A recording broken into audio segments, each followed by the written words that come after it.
welcome to Who Corner to Corner, the podcast for Doctor Who fans across the world. My name is Paul, and I am joined by my jolly good friend, Geoff. How are you today, Geoff? Watto, how are you, sir? Very good. Very good, excellent. I'm jolly pleased to hear it, that's for sure. Now, we have a very special treat for the boys and girls tonight. We have an episode of our very favourite science fiction fantasy adventure serial. Ho, ho, ho. What could it be, Geoff, do you suppose? It's rather spiffing, isn't it? It's very spiffing. I'll let you tell the boys and girls.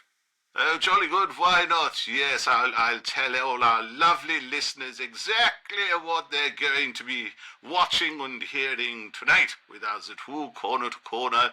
As I said, it is an episode of our favourite TV science fiction adventure, Doctor Who, and this particular adventure is called The Moonbase, in that all the action happens upon the moon, which we can see at night.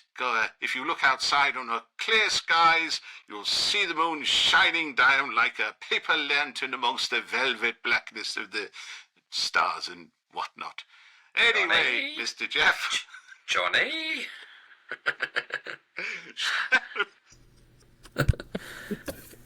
Oh, God, they're coughing Bob Flemings again. Oh, no. Oh, Shall we? Country classics. Us.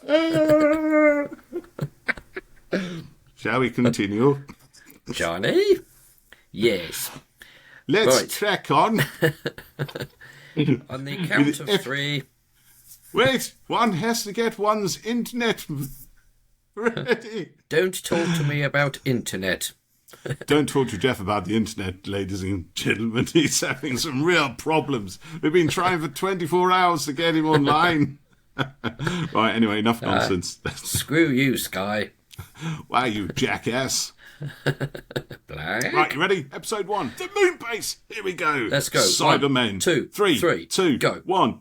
I think we missed time Dilly there. dum. Now, do you notice something about this particular opening here, Mr. Geoff, as the screen divides and swells into a blaze of various Rorschach-type patterns and resolves itself into the words Dr. Oho? Dr. Oho. I notice it's black and white. Yeah, there is that. It's 1960-something, mate. Yeah. But it's the Hartnell titles, isn't it? Or the same ones. So this is series 4, isn't it? So this is series 4, which begins with the 10th planet, which is kind of weird, right? So we had did it begin with 10th planet? I think it does. I think it did, yeah. New think series, it did, but yeah. with the So we just had a old regeneration. When So did this that is happen how many again? episodes into Troughton's tenure now? Is his 3rd story? You're asking me now, aren't you, Governor? 1966, I believe it was. 1966. Such a long time ago. I mean, it's crazy, isn't it? So this story was originally, I believe, called The Return of the Cybermen for ages. But there's obviously a fairly large problem with calling it that, isn't there? What's that then? But it gives away the whole thing. It gives away the title, yeah. It gives them away. Because they're not actually revealed in here until quite end of episode 1, start of episode 2, I think. Yeah, it is quite late in it, I think, yeah. Which is now, quite weirdly, good. Sorry, go on. It's quite a good end, reveal, isn't it, to have that? I think so. Yeah. Now I've got a confession to make, and this doesn't make me feel good. I'm not going to lie, but I get a feeling that actually Geoff knows and has probably seen this story a lot more than I have. I have. I had this one on DVD, and I particularly liked it. It's one of my favourite Troughton stories. But have you not watched it that much? Do you not like it? I've watched it once. That's it. I've only watched it the very first time when I got it on DVD. Yeah. Oh, okay. And I've only read the book of it once as well. Oh, right. Okay. Which, of course, the book totally gives us the game away because the target novelisation, it's called The Cybermen. So, I mean, it's got a picture of... Guess what it's got a picture of on the cover, Geoff? Well, sometimes these books got things wrong, so it's probably got a crueltane or something on the front. That would be an interesting thing, wouldn't it? Yeah, how that worked out, I don't know. But So when had we actually just finishing seen... off that one. Oh yeah, when had we seen the Cybermen before this? Was it in the 10th Planet? So this is a Yes. return, not long after the first appearance. Literally a few stories on, isn't it? And Because they were so successful. Yeah, and Troughton had him quite a few times, didn't he? Invasion and was it just a two? No. 4, I think. This one, so the Moonbase, Tomb of the Cybermen, the Wheel in Space, which we've looked and at. the We've done Invasion. Tomb of the Cybermen, haven't we? Yeah, Invasion's the great. Invasion. A bit long, I perhaps. love the Invasion. Yeah, it's really good. Yeah. So we did an episode a little while ago talking about the animated reconstructions and stuff, didn't we? Didn't we? Yeah. We did. You're right there, Geoff. We like the cartoons. You can go to the archive for that if you want. I quite like the style on this one. I was just going to say, good. I love the styling of it. Yeah. I mean, obviously it takes it from the TV show because that's pretty much exactly what they look like. But they just look so cool. Look at Annika Wills there as Polly. It's proper 60s style, isn't it? This is like, the Avengers in space or something, The Prisoner and all of that kind of thing. It's very much into that zeitgeist of pop art. Yeah, like they're wearing the shades cool and they've got a proper fishbowl helmet and stuff. Yeah. I quite like they're having a bit of fun bouncing around here, and it's got ridiculous comical sound effects on it as well. But yeah, I wonder like what the original would have looked like. Yeah. God, that's a good point. If there's a little clip surviving or something like that. I don't know. I tell you what, there's not going to be much wire work on that, is there? Do I detect a little bit of sarcasm there, Mr. Geoff? Yeah, I want when you see all this here, in the animation, obviously they were able to sort of expand it all a bit, aren't they? I'd love to see what this. Yeah. So I was just going to say, like that vista of the moon there and the base. I wonder what it looked like in the original. I think you find out because I think we do get a shot of the Moonbase, don't we, from the surviving episodes? So I think it's only 2 episodes that are animated, isn't it? Yeah, it is. So in that respect, I guess they've got to reasonably or follow it reasonably closely. The aesthetic from the actual. Otherwise, it's going to look too jarring, isn't it? Too jarring, yeah. 2 completely different looks. But they do manage to style it up a little bit, I think, because one thing you don't get on these space helmets in the animation is the misting on the inside of the glass bowl there, which I think was an issue when they were filming it on 35mm film or some such kind of thing. Well, they could have taken a leaf out of Jim Cameron's book and had CG face glass for the face masks. Yeah, I think you're getting ahead of yourself in technology and stuff there, mate. If only we could bring future tech back in from back into the 60s, eh? Yeah. Oh, look at him. He's like you, mate. He's falling asleep on the job. He's nodded off. I still find it absolutely crazy that, this is missing. That wherever the audio for this came from, someone recorded that in their living room in 1966 or something. And there's no complete footage of it left of the episode. Oh, look, his veins are turning black. Do you know what I mean? Some sort of space virus. Just think about it. It's like, what it's like an MCU film or something just vanishing, being binned and lost. It's just really hard to think about. I know that happening. It's quite crazy. I mean, we're massively grateful that the audio survived. Through those fan recordings, because if they didn't, we'd have no chance. No. There would be literally no record, probably apart from the script or copies of the script or various fragments of the script and the novelisation, I guess. And maybe some telly snaps, Well, yeah, but they came from just literally taking photographs of the TV screen, the TV light, which is mad when you think about it. Yeah, exactly like I'm a modern day telesnap archivist. That's what I do. But the difference is, I can freeze frame my TV. Obviously, they couldn't do that in the 60s. They had to set up a proper SLR film camera, right, and have to know enough about it to be able to control the shutter speed and everything else, and the brightness level and all, ISO and all that kind of stuff, so that you get a nice image that isn't washed out, that has a reasonable contrast from a tiny little TV screen, nonetheless, with probably shed loads of reflection on it. I'd say that's, these guys they knew what they were doing. John Cura, I think, was one of them, and a few others, sort of amateur hobbyists who did this stuff. But, it was a lot easier doing that still than recording or trying to record actual video from the TV, actual TV signal. Yeah, that would have been... it's difficult. Wasn't the sort of technology that existed in people's houses. I think the demons, or part of the demons, came from an American off-air recording that someone had done. But but that was obviously a little bit later, so that would have been 72, I guess. I'm just maybe looking a little bit later because it some. was in the States, so it might have even been 78 or something, or thereabouts. I'm just looking at some of the telly snaps. I was going to say a little bit later over there. Anyway, you're an expert telly snapper. You worn out your pause button. There's Gravitron. I love the idea of this. There's a Gravitron that. Now, what does it do, Geoff? Does it remind me here? Does it control the Earth's weather or something, or is that the seeds of death? What does it do? This Gravitron I don't thing? know. I'll look that up. I'm just looking at some telly snaps, and you're right. You can see the mist on their mouths in the bit of movement helmets. Yeah, but they've also Patrick Troughton looks really cool in his goggles that he's got on, and there is a picture of one of the jumps happening. I suspect they might be leaping off part of the set there, so that's quite interesting. Yeah.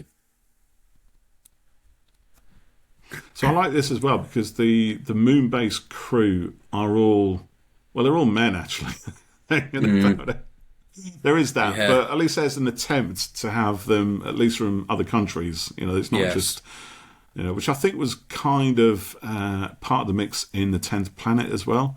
There seemed to be a sort of more effort to represent various global nations or a globalized Earth, I guess. Which I think is a bit of French. Be quite accurate for something like this taking place, Jim, like the space station.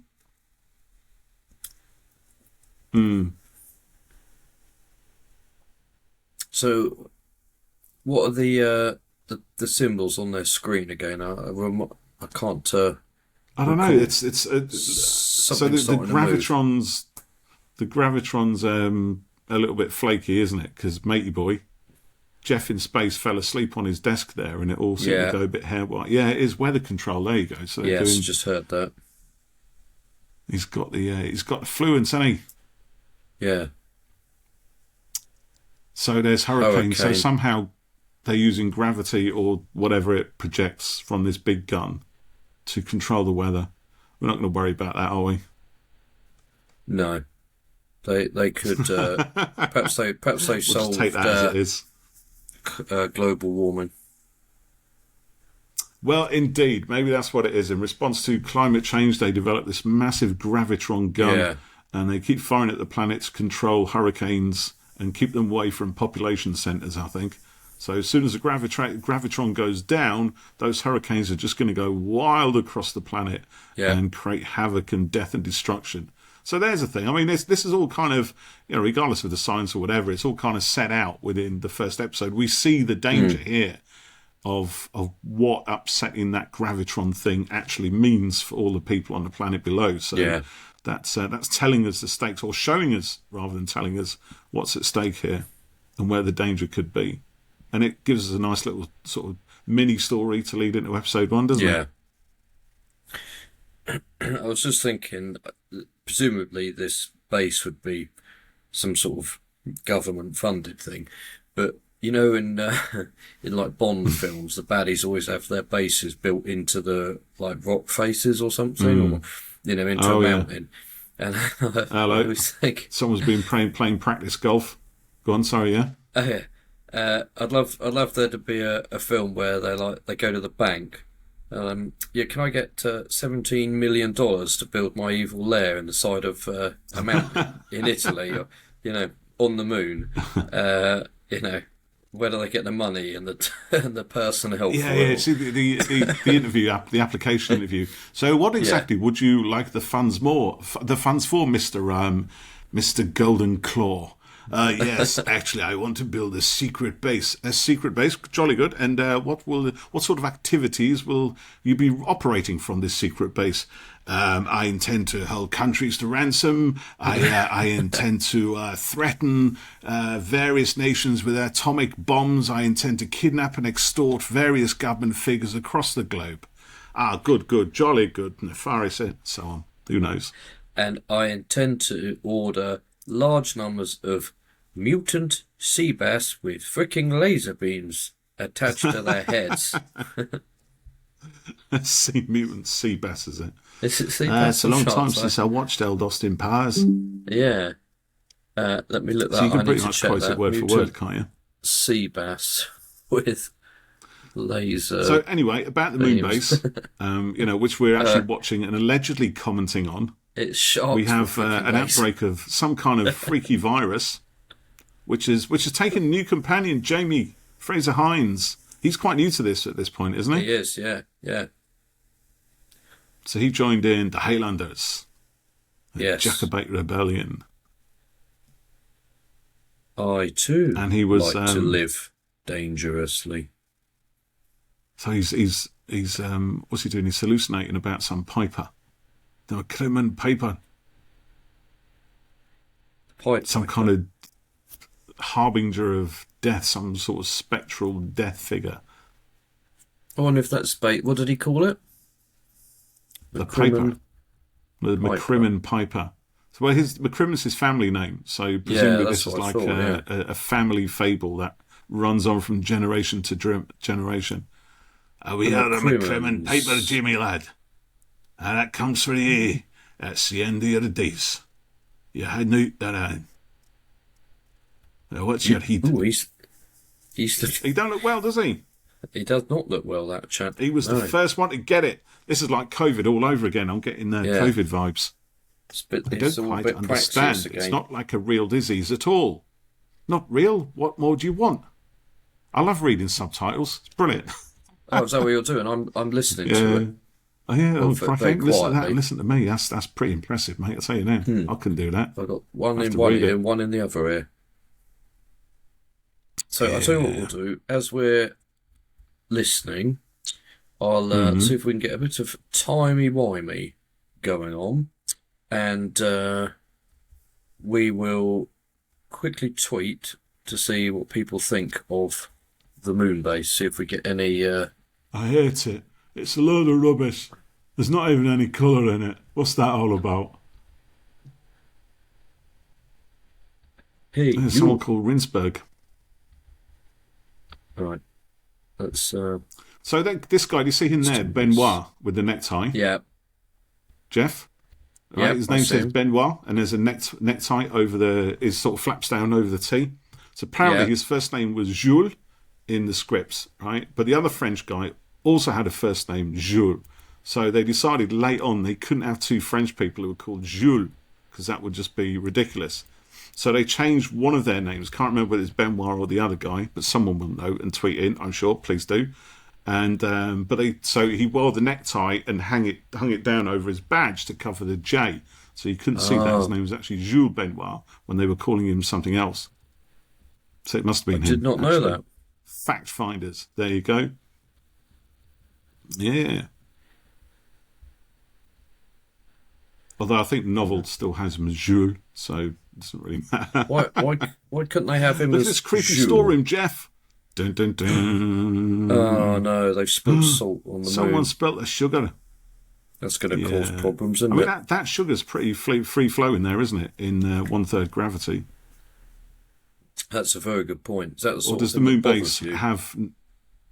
Well, maybe the Moonbase has near Earth normal gravity because it's got a Gravitron in it. So yeah,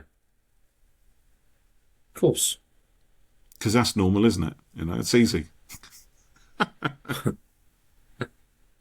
Look, they got lots of bags of sugar. I'm not going to worry about it. Huh? I won't worry about it. They got loads of sugar. I know they got loads of sugar, yeah, but they're more worried about it than I am.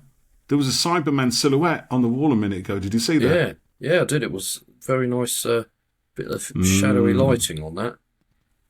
Yeah. Actually, I wonder what this would have looked like. That's exactly what I was going to say. I bet this would look quite creepy. In 60s. He's put his hand on him. He's put his hand on him. No. This is a new power the Cybermen have. They look less human in this, don't they? Because they obviously had a bit of a costume change, but now we're seeing a bit more of them. See, would anybody watching this at the time distinctly recognise that as a Cyberman claw? Because in the 10th Planet they had very human hands, didn't they? Yeah, I quite like that. And they didn't have the kind of practice golf balls. No, they would have had handles on the side of their heads, but they were slightly bigger, I guess. So maybe it's one of those things where people are like, oh, is it Cyberman? Could it be, possibly? But those things from a few stories back? That's relying on the fact that, people would have been watching every week. Obviously the internet wasn't around and magazines and all that. So, there's quite a good chance, I'd say, that watching it, their return was a genuine surprise. What are we talking about? Hey, what? Who said that? I like that the Cybermen have got clawed hands there. It looks really good. It's just another but we've got to human... think, we don't know for sure it's the Cybermen just yet. Annika Wills as Polly. She's great, isn't she? Love Polly.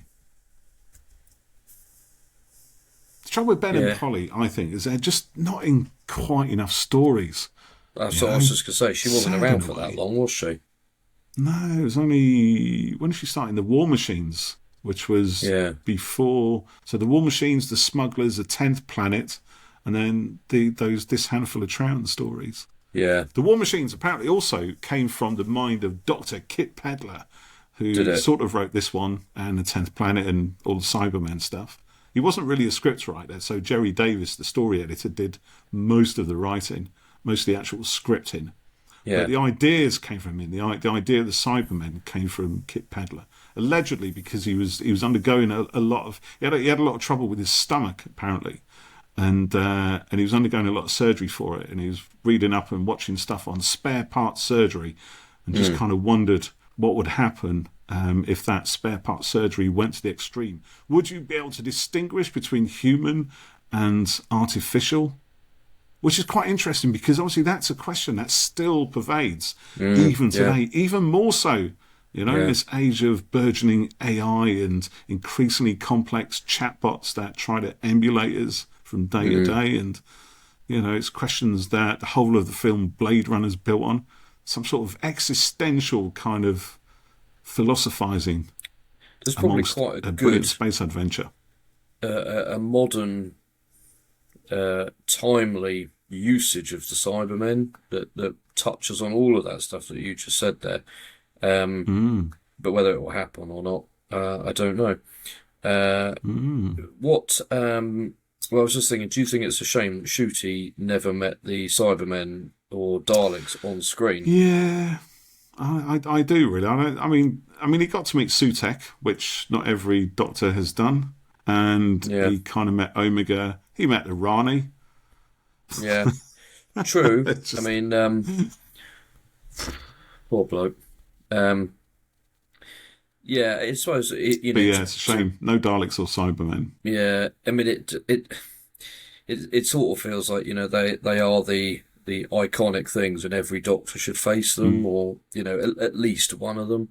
And that he didn't was a bit of a shame, and maybe it was a real shame. The third series. Yeah, maybe it was. Yeah, bring it all back for that. We'll have 2 years of nonsense, and then we'll do all the good stuff in series 3.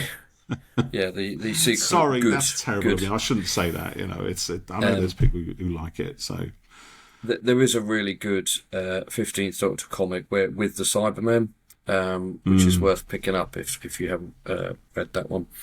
It's really good. Talking of which,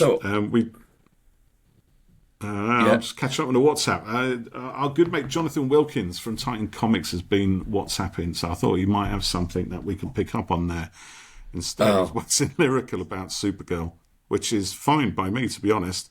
I've just realised that the Reality War episode is clearly inspired by the film Supergirl. We'll dig into that at some point.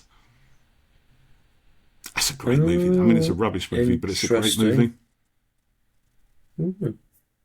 He says, Ralph's voice is insane in person. The walls wobbled. Yeah. He is talking about Galactus, for anyone wondering. Fantastic film. As I like to call it now, Fantastic Fire and Ash, because they're dropping it on Thursday. I think the signal's breaking up there, mate. I think no, it's not that bad. No one can hear you scream. The paper's coming, and here we go. Climax of episode 1. Behave with yourself. Jamie's got huge nipples, but they're actually medical pads. Look at them things. They're right on his pecs, aren't they? Whoa, look at the that Phantom Piper. Michael Craze, what a great surname. So we were talking about Polly just there. Does this go straight into the next episode? I think so. Yeah, it might do. Okay. Depends how you got your iPlayer set up, I suppose, isn't it? Well, let's let the old credits roll. You let that just hang? You're just going to leave it hang? No, I don't know. Do you think each Doctor has a sort of definitive companion? You know, like when you picture a Doctor, they've got a certain companion with them. Very possibly. I think yes. Maybe with the exception of Tom Baker, because he had lots. Although I suppose Tom Baker's definitive companion for many is Sarah Jane Smith, isn't it? Yeah. Yeah. So but then you've also got Leela and Romana, who are all massively definitive. Yeah. Davison, I think of Tegan, perhaps. Yeah. Sixth Doctor, Perry, obviously. Yeah. Yeah. Probably more than Mel. Ace, the Seventh Doctor. Oh, hold on. So maybe I'll do actually. Third Doctor, Joe Grant. Yeah, let's go for it. I'm going to countdown for. Should we just go with the countdown? Oh, is it counting down? It is. Are you playing now? Yeah. No, 3, it's 2, 1. Titles. Thunderbirds, go.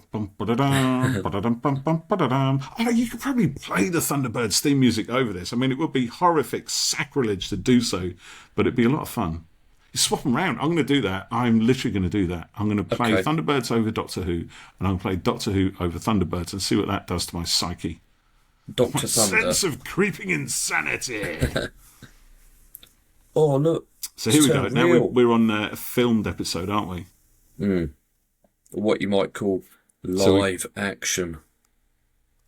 We'll see what Jamie's pecs actually look like. Actually, they're quite impressive, aren't they, still? Yeah. Look at his quite impressive pecs there, mate. Nipples. Good on you, Fraser.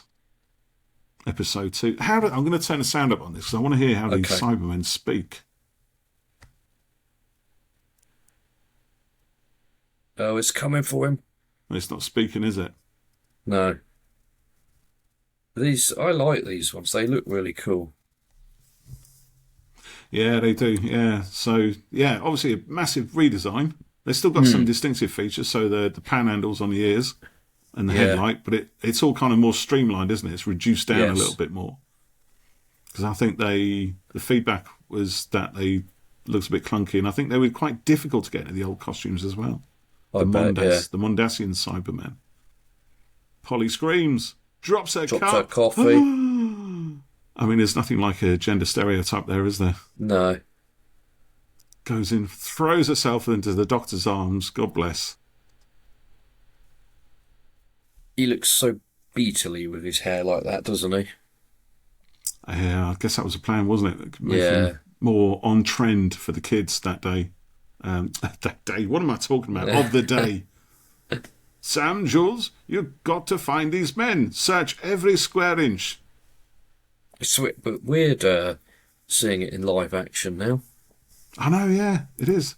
It's quite moody. I still moody. It's slightly less stylish, maybe more moody, perhaps. I always find with a lot of these older serials that the camera movements, them great big pedestal driven cameras. You know, they do wobble and shake a bit as they move across the studio floor. I think also, you know, I'm pretty sure that a lot of this stuff was recorded like literally just a week ahead of it being transmitted. Yeah, I think so. They'd rehearse for a day or two, wouldn't they? Plan out all the blocking and the moves and everything.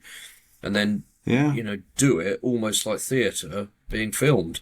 Almost live. Yeah, it was. And yeah, and they do it all in order as well, didn't they, in these days, I think. They literally start with scene 1, go to scene 2, etc. I think the only bit they did separately was the Kirby Y stuff on the moon. I think they filmed that on film somewhere. And then removed themselves to the telestudio.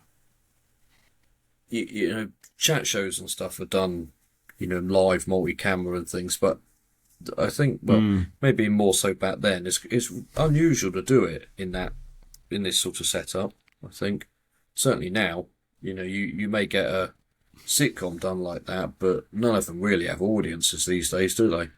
It's like, you know, there's no audience watching. I mean, shopping channels use cameras, don't they? Like studio cameras, big things on like pedestals. Chat shows and stuff. Yeah. But you don't get sitcom stuff with an audience anymore, do you? No. I think most TV stuff nowadays is single camera, isn't it? Yeah. Oh, it's the famous... Which is probably, I guess, a lot easier nowadays than it was back then. Because you can... I mean, lighting must be a lot easier than it was. You can literally, you know, program your lighting with software, can't you now? Yeah. Yeah, if you're in a studio... And just let the computer take control of it. Yeah. Yeah, whereas in those days you'd have to drop everything, reset it. Well, I guess you'd probably still have to do that, but maybe it's not as complex as it was. Yeah, I mean, you know, lighting is quite a slow process in some ways, but, you know, in a studio, you just flick your stuff on and off. You just flood it all. Yeah. Flood it all with light. I mean, obviously we're not seeing this in colour, but it looks sort of quite shadowy and quite moody. You know, we've talked when we've looked at Colin Baker stories before, how, you know, they had some sort of quite atmospheric lighting and things, and then whereas some other episodes, thinking of the Fifth Doctor one with the Sea Devils, you know, it's very bright and kind of very studio. Die Hard, I mean. Die Hard with Doctor Who, yeah. Wow. Warriors of the Deep. That's the one. But this looks, you know, quite dark. Warriors of the Deep always gets a bad rep for bright studio lighting, and that main control base in the sea base is control room in the sea base is wickedly overlit. But there are areas in the corridors and some of the storerooms where they do attempt to turn it down a tad, and it has quite a good effect. It does make it a little bit more atmospheric. But, you know, I actually, because I'm a child of the 80s, right? This is where I grew up watching TV during those times. And I used to have nightmares about things happening in bright light rather than in darkness. Really? That was the thing, because it was like you could see everything if the lights were on. In the dark, you couldn't see it as much, so it wasn't as scary. But when the lights were on, you could see this big green horrific monster coming at you. That used to freak me out completely. There's no hiding from it. It was the other way round for you. Oh, I said I dare you to make a horror film set in the daylight where people are scared because they can see everything, and see if it works. Don't you think it'd work? I don't know. I don't think it would. No, I don't think it would lends work, itself more to horror, doesn't it? Yeah. But genuinely, as a kid, I was terrified of things that would happen in just broad daylight. Yeah, that's really interesting. But everyone can see. You can see. You know, I think it's... Are they adjusting the Gravitron? Yeah, it's kicking off again. But there's balloons there and everything. Oh. So there's a couple of comments. That guy's got your haircut, Geoff. Look at him. Which one? He's got your haircut. Him? This one turning around with his wife and family. Look at that. That's how you style yourself on. Now I know. Now they've put eggs on that. Well, at least that fella. They got to wear shower caps in this room. That's it. I've rolled my Ben bath Moore can mat still up. do his necktie, bless, because, he's French. So we've had a couple of comments come in. Martin Havel says, Benoit, gay or just French?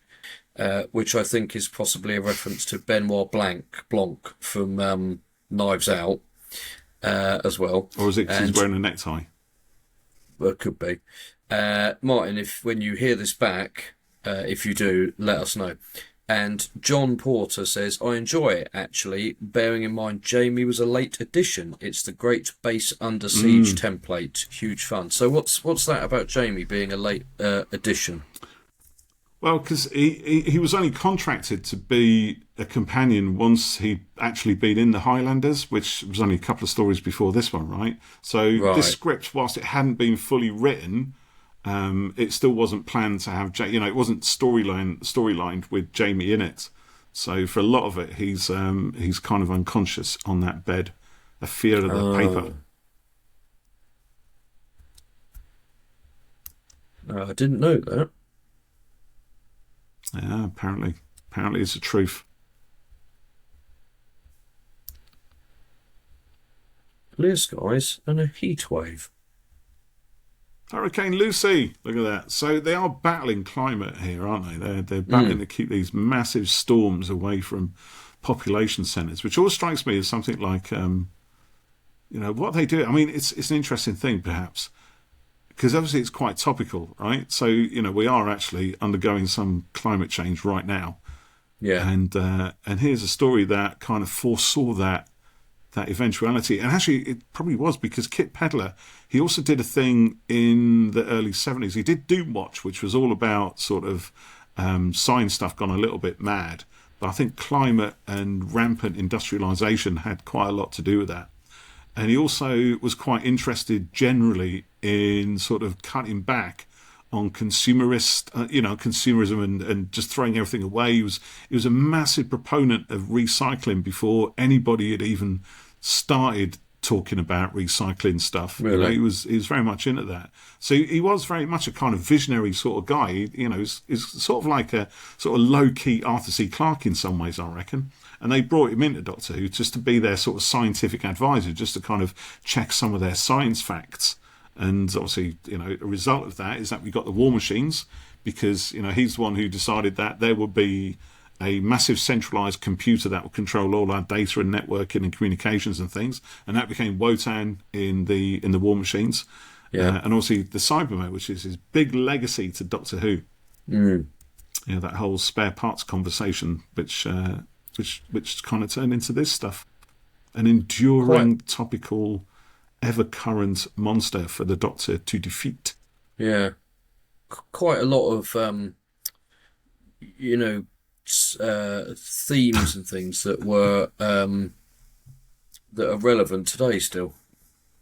Yeah, exactly. And if only someone had actually done something about them back then we wouldn't quite be in the mess we're in now. But if only they do something about it now, Yeah. Yeah, you think with the people who've got lots of money, if they actually but they don't believe it, mate. Pocket, that's the trouble. Where do they get their money from? Oil-based industry. So why would they want that to stop? There you go. See, it just hides the J, his necktie on the Benoit J. Yeah. It must be taped on.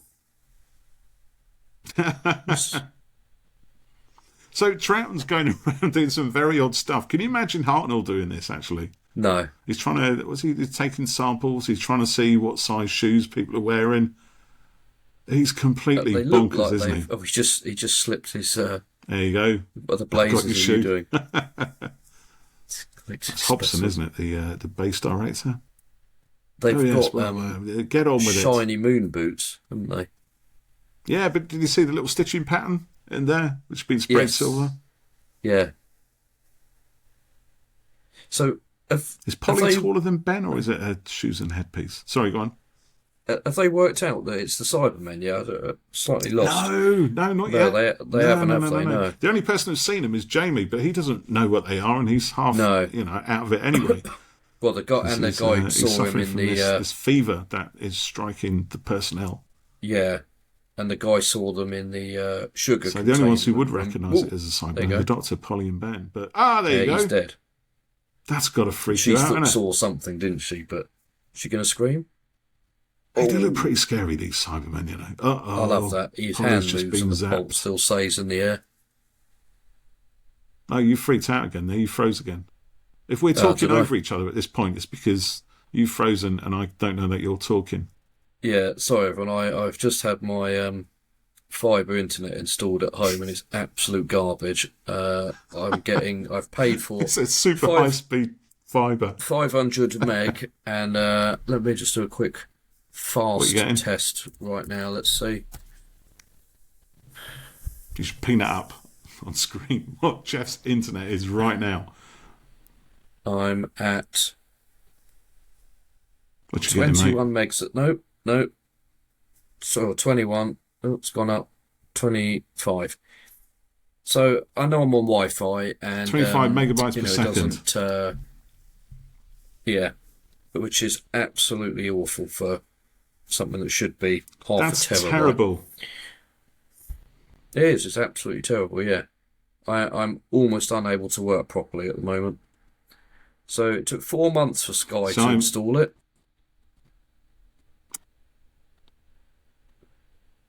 I'm right at the end of my house. I'm as far away from any kind of router as I've got. I've got 180 megabytes a second. Awesome. I'm not showing off or anything. I am really. Just rubbing it in. Anyway, back to the story. I mean, it's a great set. So who was it who said it was Template Base on Siege? Was it they were in a tweet that you read out? Oh, I think it is, isn't it? This is yeah. Let me just see. This is one of the very earliest examples of that. And of course, this kind of template would go on to typify so many Troughton stories and contribute massively to the success of this particular period in Doctor Who's history. Mm.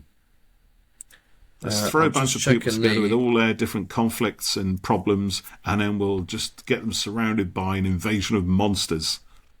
Brilliant idea. What can go wrong with that? John Porter, who... Thank you, John. Says about Base Under Siege.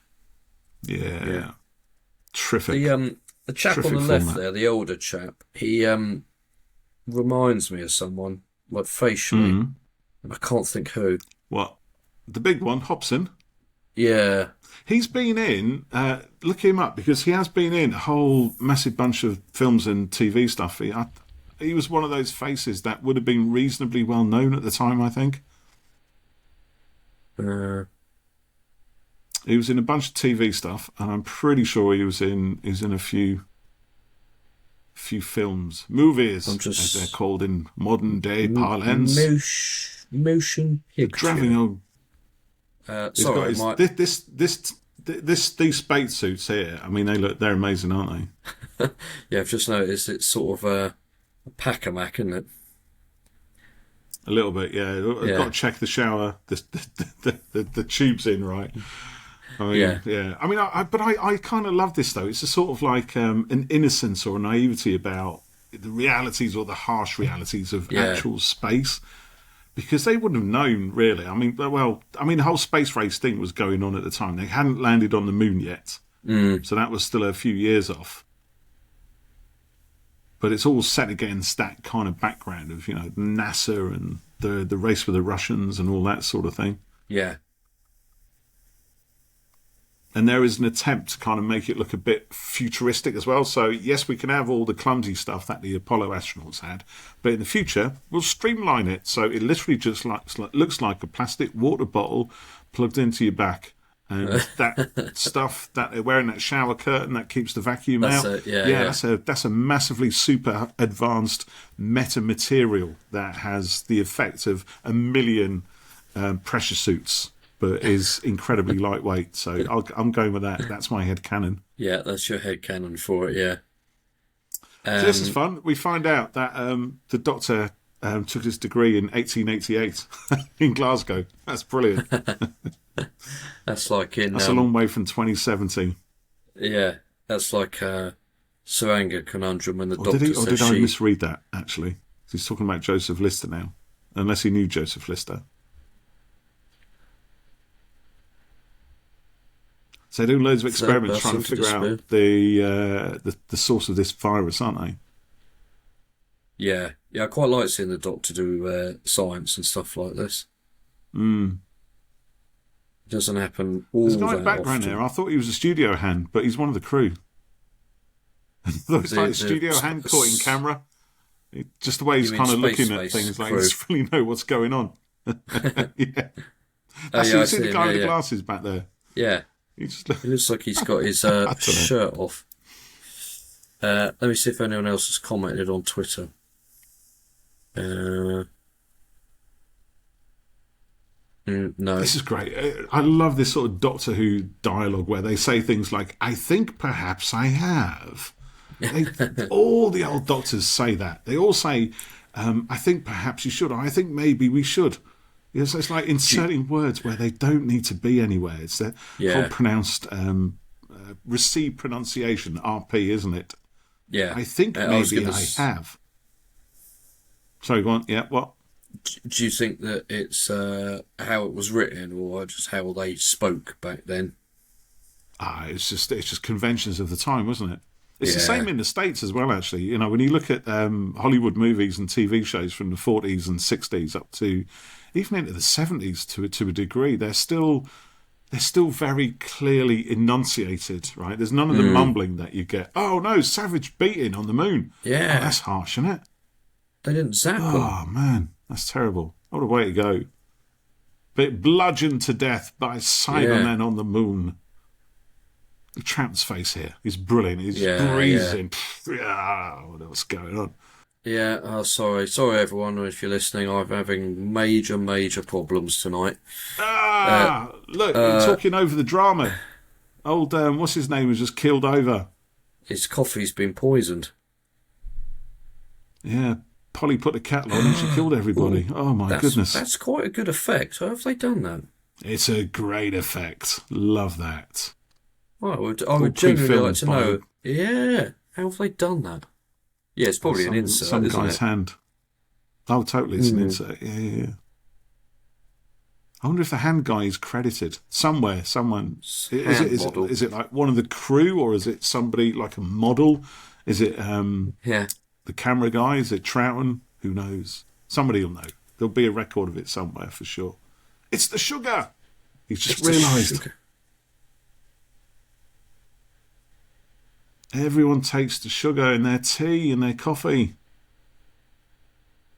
No, he said not I'll be all everyone right there takes because it. I don't have sugar in my tea or coffee. Do you have sugar, Geoff?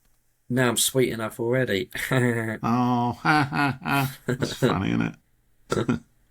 It is getting very late now. The jokes are going to be rubbish this time of night. Yeah. Not that they're of such a high standard anyway, but they're going to be even worse right now, aren't they? I love the fact in 2070 they still use a sturdy microscope, mechanical microscope there. Look, neurotropic virus. It's a large neurotropic virus. Space plague. I thought That's so. a better name for it, isn't it? Yeah, bring on a space plague. Space plague. That's brilliant. Follows a course of nerves under the skin. But you know, honestly, this is good stuff. There's a weight to this. There's an element of scientific credibility to this. You know, if they say it's a neurotropic disease, it will have the symptoms of a neurotropic disease. Yeah. It will express itself in the way that a neurotropic disease. But it's not like they're just clutching things out of the air like they do on other stories. Kill a boot. And what I was thinking that there's probably a parallel discussion to be had about this, and perhaps somewhere on the moon now, the 12th Doctor and Clara are getting into a spider-related disaster. Well, there you go, indeed. Actually, what year was that nonsense supposed to take place? Because if it's around 2070, then maybe the Cybermen had something to do with it, and the whole Gravitron thing. 2049. Oh, so it's pre this then. So this is the second moon. This is the rebirthed moon, I guess. Then would be now, wouldn't it?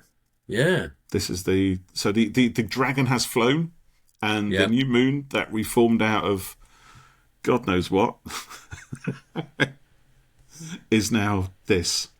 I'm not even going to entertain that because. So whoa! Did you see? Ooh. This is always a thing now. The Cybermen have shoelaces. Bootlaces, because his boots are poking out the bottom of that cover on the stretcher bed. Can you just imagine Cybermen having to do it with their bootlaces before they go out on a rampage? Please wait, I have to do my laces. Don't go without me. Would they not have the Cybermats do it? Yeah, maybe that's what it is. Yeah. Hurry up, Cybermats. With my laces, the guys are already ahead and creating rampage. You got to laugh. And I love it. I love this. Yes, Maurice Barry. Great. Apparently, Maurice Barry, director Maurice Barry there, he used to conduct everything. He used to have his script on a music stand, and then he used to literally have a baton to conduct the actors and the crew and everyone else. I don't know if it's true. I read that story somewhere, so it would be fun if it is true. Yeah. Please tell us. People on X and what have you. Someone will know. Let us know if that was actually true or not. Yeah. Well, anyway, that was fun. Let's do episodes 3 and 4 in a bit. Yes, let's do those for next week. So we'll be back for those. Hopefully by which time your internet will have been sorted out by the Gravitron beam. I'm about to send a strongly worded letter of complaint to the White Star Line about this. There's a reference there for anyone. I'll tell you, you're going to cancel your account because that's not fit for purpose. Honestly, no, you can't. If you can't have decent, I mean, your what you call it, your fiber's twice as powerful as mine. It's got twice the the capacity. What was it 570 megasecond? Mine's only 210. That's fine. I got like 1 million devices all connected up. Yeah. If anyone listening works at Sky, get in touch. I want to have a word. Have a word, mate. You should have stayed where you were on your old non-fibre broadband. Yeah, it was faster. Right, on that note, anyway, TTFN. Thank you for listening, ladies and gentlemen, boys and girls.